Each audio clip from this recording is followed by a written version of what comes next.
All right. Wayne Gilman, WBLS. You ready? Yeah, I'm ready. Okay. I hear the south side. So. Yeah.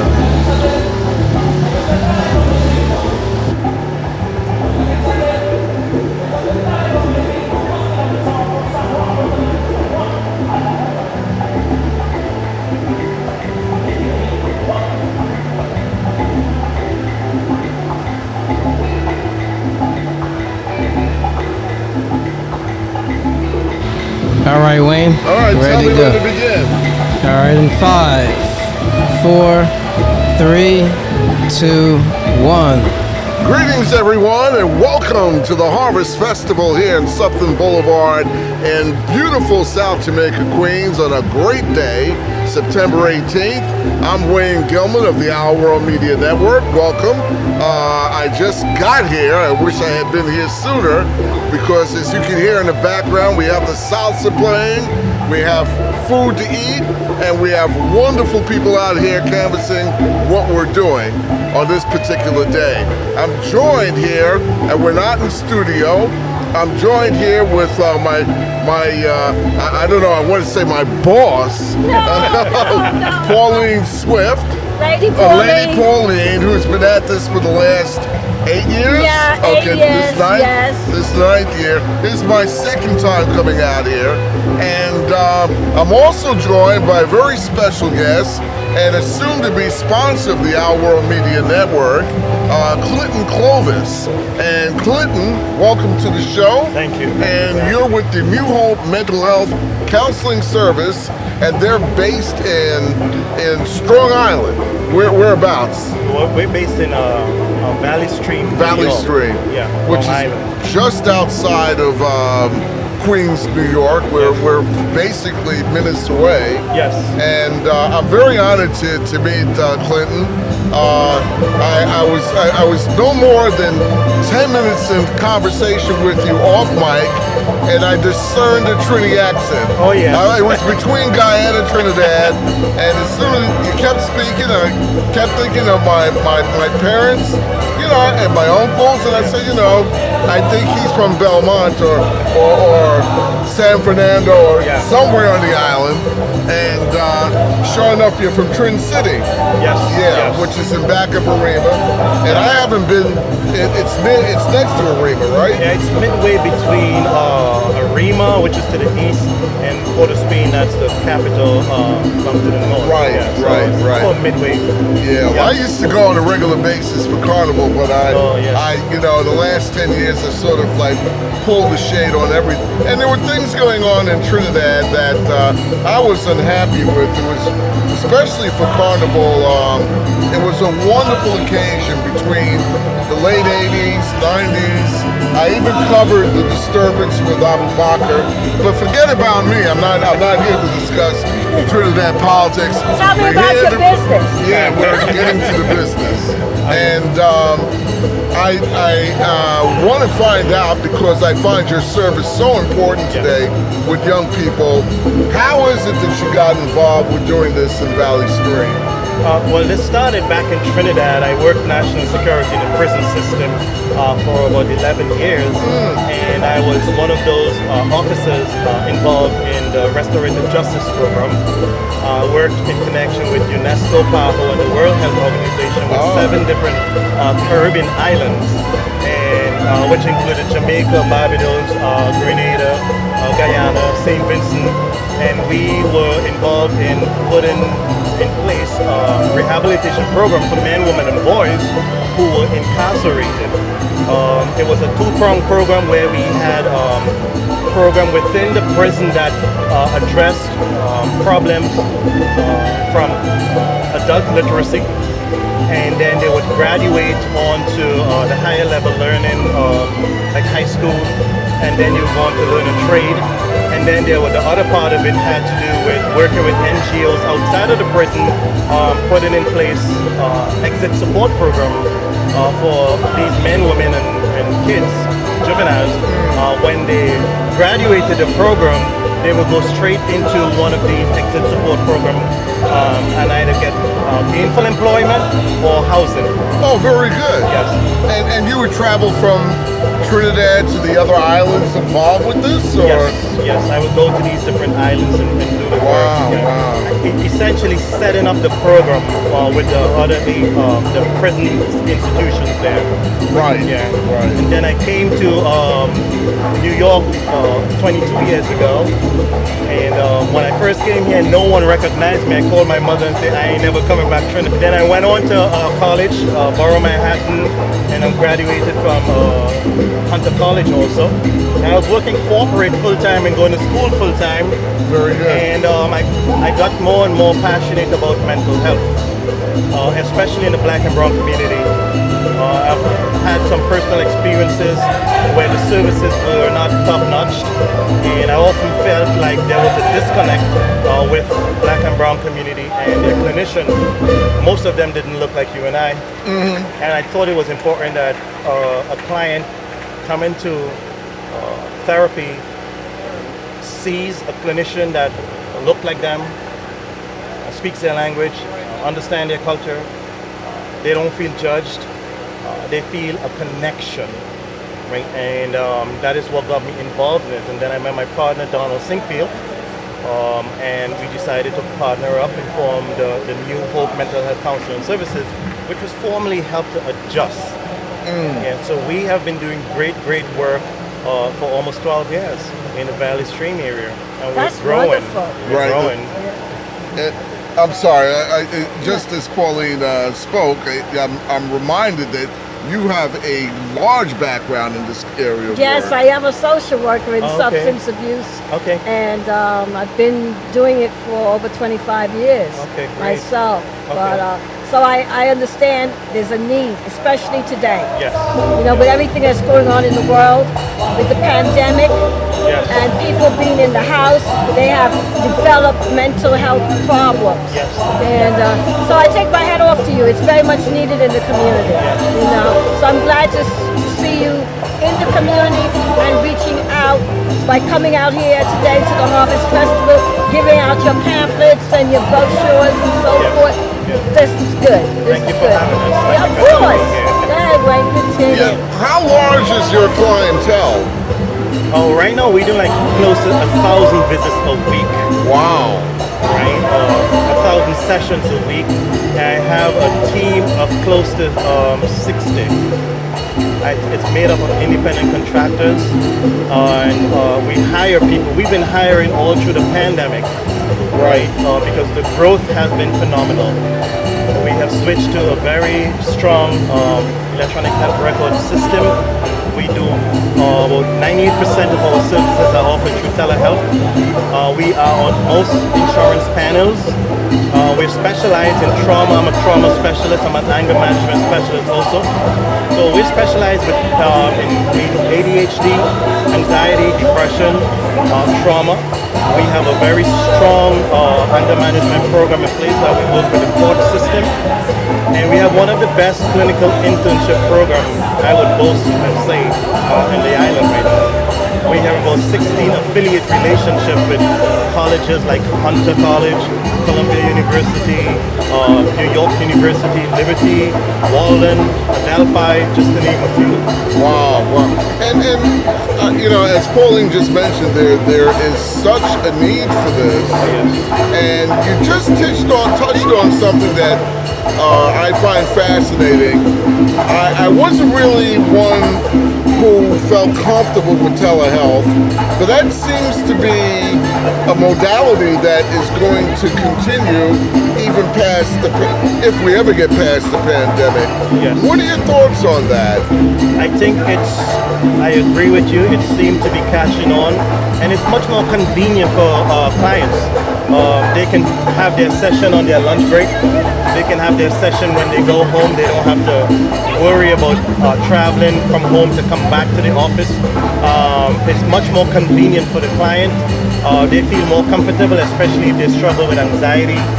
You know, having to come out now with the pandemic, people are concerned about social distancing. They're concerned about sharing that private space, you know. So telehealth is definitely a modality that I support, and there is numerous studies that show there is no significant difference with telehealth as a modality for mental health as in-person treatment. Indeed, I would argue it can be more effective because people are likely to turn up more than if you have to travel to come into the Oh, office. I see what you're saying. Yes. Yeah, I can understand that point, but I'm so old school. I'm probably in need of your services myself. I know my family would certainly attest to that. Yeah. But the bottom line is that I, for some reason, even with some things that I've gone through the last 23 months, I'm not ashamed to be public about this. A cancer survivor, prostate cancer, and I really feel that our community does not get enough attention with respect to issues like what you're offering, and even in the area of cancer, all forms of cancer. But the thing is that every once in a while, particularly last year when it was very difficult for doctors to interact with their patients, I just felt like I was hiding behind a webcam. I mean, I was vocal about the things that I felt that were important to me, but to me, I've always felt that personal touch or to interact with someone past the lens or what have you, in my opinion, I thought was comfortable. But as time went on, and I realized that things weren't going to change until we got to a certain state, and now it just seems to be, as I said, the modality of first choice if need be. And I gather in your situation, it's not like you're examining the brain, the mind, so it's not like as if you're coming with a stethoscope and you're examining your body. So I guess it's different. Well, in a way it is, because I tell my team our interventions, that's our stethoscope and our scapula. We cut deep, we go beyond what clients themselves, are aware of. We're trained to listen to what's not said. So a simple example I can give, if I say to you that I'm hungry, what I'm saying? You're hungry. I mean, I'm assuming you're hungry. All right, but some people might hear, feed me. Oh, I need food. Okay. So in counseling, it's not so much what you say. The implied meaning is much more instructive than the explicit meaning what the client is saying.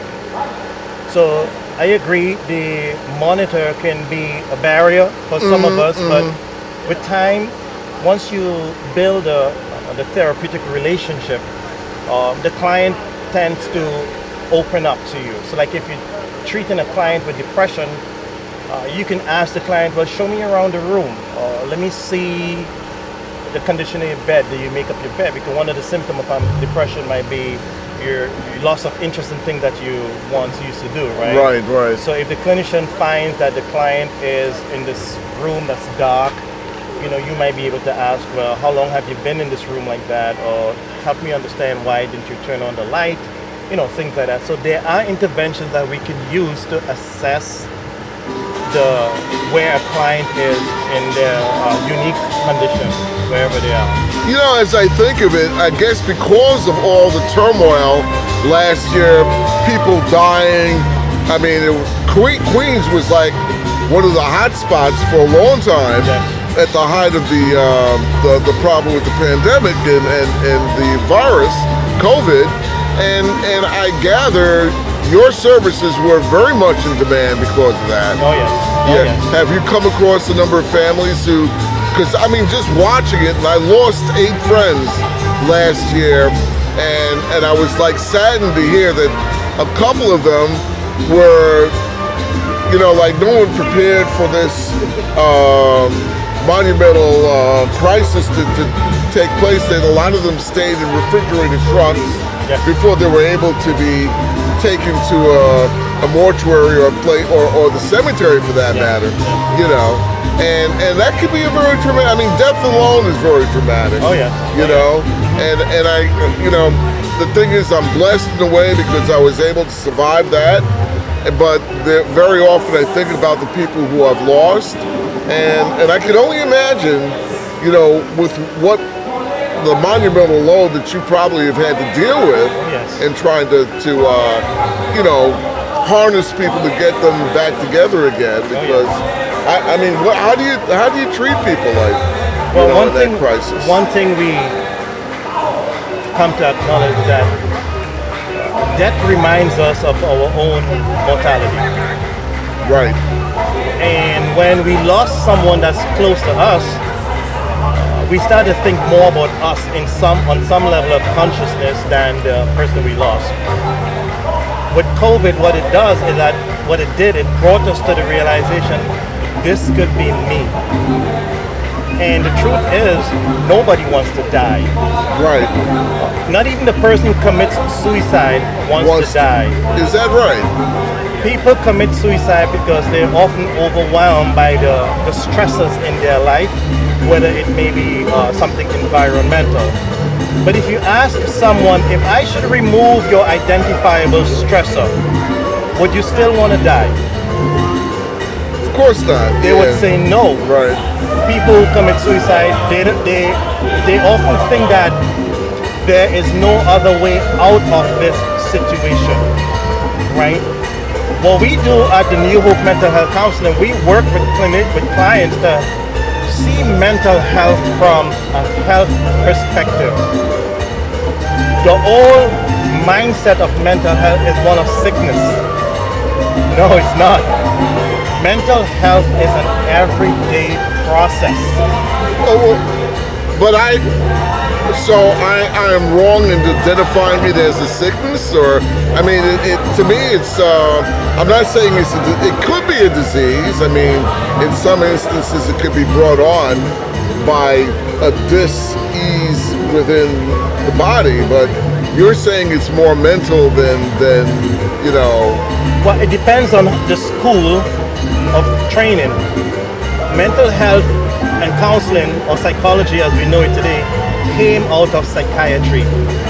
It started off in the medical model, but it has evolved.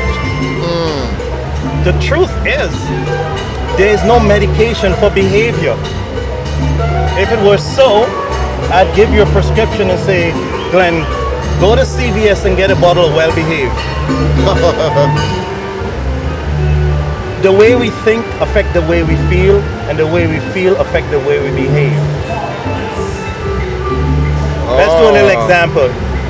I didn't know you were from Trinidad, but the moment you start thinking about Trinidad, your face lit up. Yeah. You felt a particular way. Well, commonality, of course. Exactly. Right. So if you think about your presenting problem in a negative way, you're likely to tap into that part of the brain, the limbic system, that's responsible for regulating your feelings. All right, and that's going to create a negative feeling inside of you. If you are overwhelmed with negative thoughts, it puts pressure on the part of the brain that regulates your feelings. Right? I call it a limbic shift. Right? What we do is that we use interventions that re-regulate the limbic system by addressing how a person thinks about their particular situation. When you start to think differently about your particular situation, you will start to feel different about it. Medication may help regulate some of the neurotransmitters within the brain that is responsible or that may be impacted when we have that limbic shift. So it might be a serotonin imbalance because you're thinking negative about cancer, for example. Right? So you start to feel a particular way. I don't know, I've never been there, but I can tell you what depression was like. I have been depressed. Oh yeah, well, I think all of us, just recently, I lost someone who I used to work with at the station, Hugh White, for those of us who may be familiar with his work, a former reporter for the Daily News, stockholder for the old company that owned WBLS and WLIV here in New York. Hugh White, in the last 10 years, after I retired, had become a great friend of mine. I mean, it was not just a fellow journalist that I've known, but it was someone that I communicated with on a regular basis. We had a commonality of interest with respect to business. It wasn't until maybe 3 years ago that I had found out that he had prostate cancer, and it had metastasized. And he did not really go for treatment, not to be public about his malady at the time. And I mean, I'm still grieving over the loss, because we would talk at least twice a week. When I got my diagnosis, he was very helpful in telling me what I need to do if I'm in pain. You know, he didn't replace the efficacy that I received from my doctors, but it was just, again, that commonality of interest. You're suffering. I used to refer to him as my cancer brother, and I said we will fight this together to the end. And I said, you know, please do something, you know. And even at the late stage he was at, he took a chance. But when I had gotten a call that he was in hospice, I was like in denial. And then I didn't even want to put on the phone to find out anymore. I just told his family members to contact me, and I was just so taken back when I read that, you know, he had passed. Yes. And it spawned a depression. And I guess the main thing, not to sound maudlin and dramatic about death, it is a process in life, but it's also a process that is very difficult to embrace. You know, I always harken back to the words of the Honorable Minister Louis Farrakhan of the Nation of Islam. He'd always say that funerals are for the living. You know, when you ask him questions about people who died, and it's true. You know, we have this regular ritual when someone passes, and we, you know, commemorate what they meant to you and their lives and all that. We give testimony, but it's really about us. Yes. Yes. And things like that.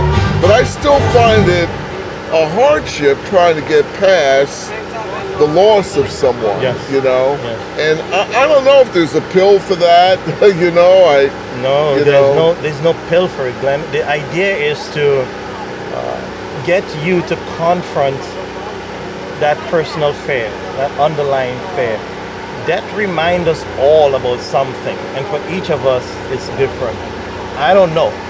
Maybe if you were on my sofa, we would be able to dig and find out what it is, right?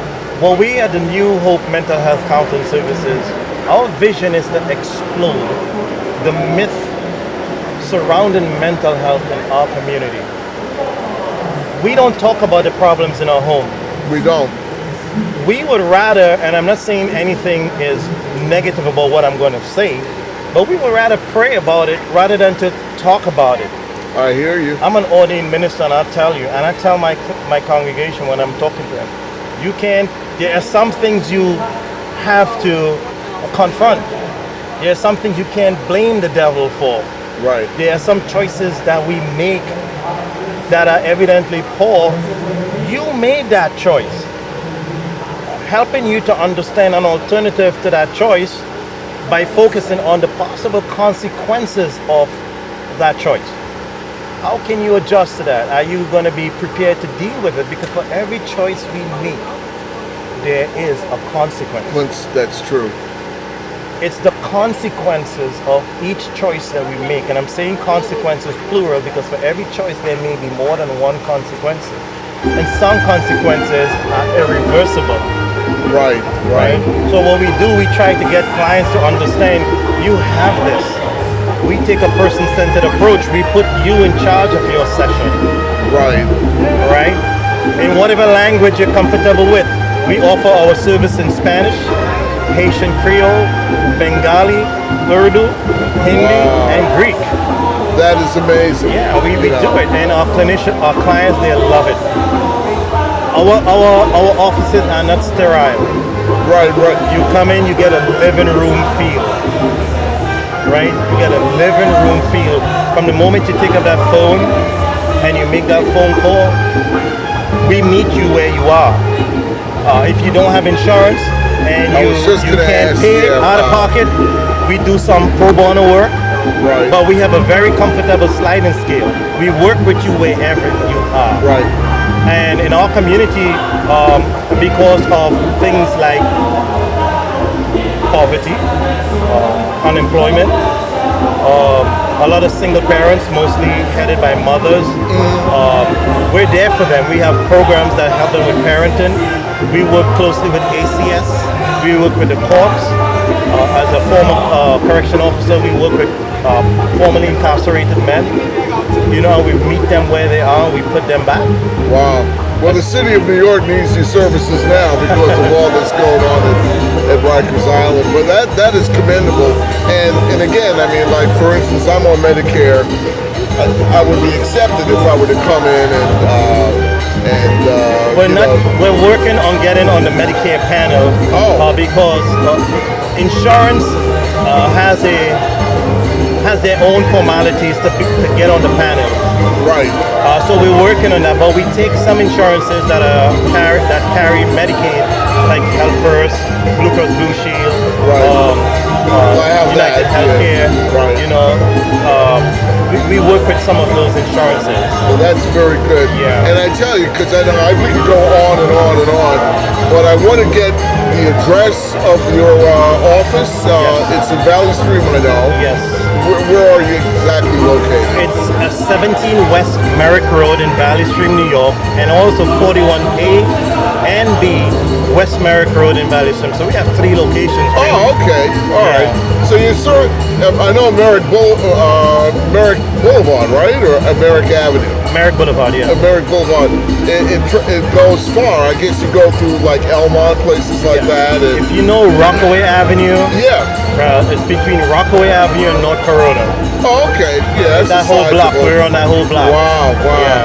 Well, I look forward one day. I mean, I'm coming from New Rochelle, but hopefully, I can come out, visit the facility, and meet the team, and hopefully I can get you in studio where it'll be a little bit more focused, other than the atmospheric interference that we're trying to function with now. Yes. But Dr. Clovis, may I say so?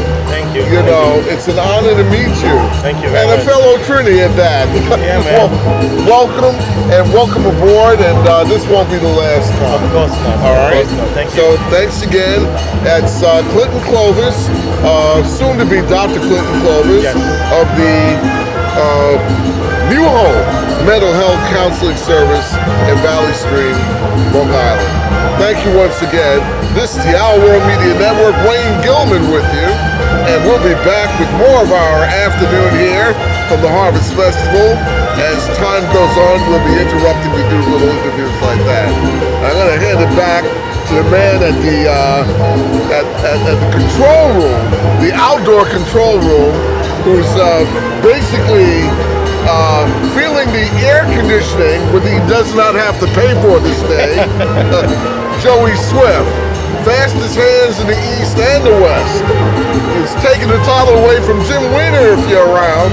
Okay, Joey, back to you. Thank you. You get off the plane and you're like, wow, I'm alive. You have to breathe because it's breathtaking. Is the center of the world. Brooklyn, Manhattan, Staten Island, Queens. You have the Rockaways, the beach, or the Flushing Meadow Park. Small places that you never think exist. From there, we'll go up to the Bronx. Nature.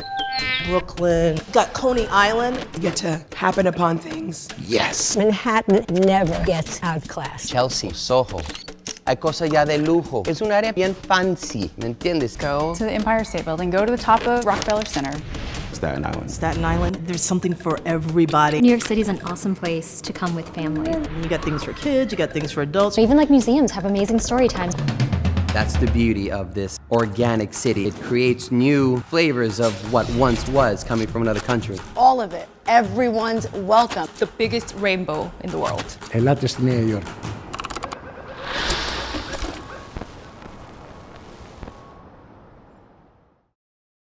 New York State's largest African American Chamber of Commerce, known as LIAACC, is now accepting new membership candidates. LIAACC has appeared on WABC, Here and Now, NBC's Positively Black, WLIW21, FIOS1, and in Long Island Business News. Membership consists of a variety of men and women of distinction who have been bestowed some of the most prestigious awards in the region. We host monthly membership meetings and signature events, including the Long Island African American Business Expo, Annual Health Fair, Ladies of LIAACC Annual Women's History Month program, and our annual Black History Month art exhibition. Join by simply logging on to our easy new membership sign-up portal at www.liaacc.org.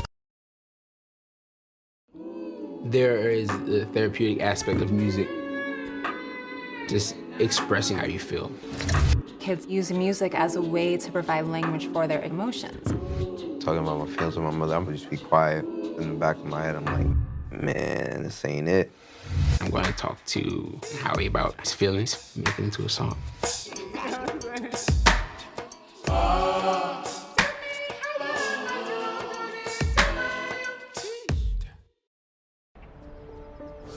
I immigrated to America when I was 20 from a country called Uruguay. I have two careers. I'm in the Army Reserves, and I have a civilian career as an engineer. And I have two wonderful children. Every day is a challenge to make sure that the time that I have, I spend with them. It doesn't matter how tired you are, you have to be there. You have to be present for them. You have to try to teach them.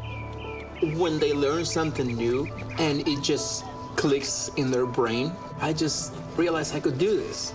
And you can just see in their faces. It's such an incredible moment. It's those moments that are my favorite.